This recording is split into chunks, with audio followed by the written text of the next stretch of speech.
Subscribe செய்து எங்களை ஆதரிங்கள்.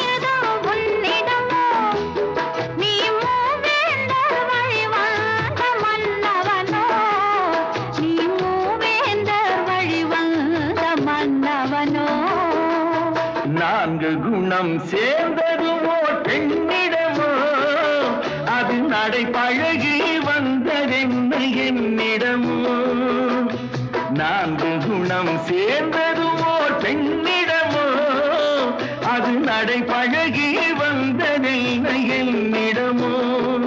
அது நடை பழகி வந்ததென்ன என்னிடமோ என்னிடமோ.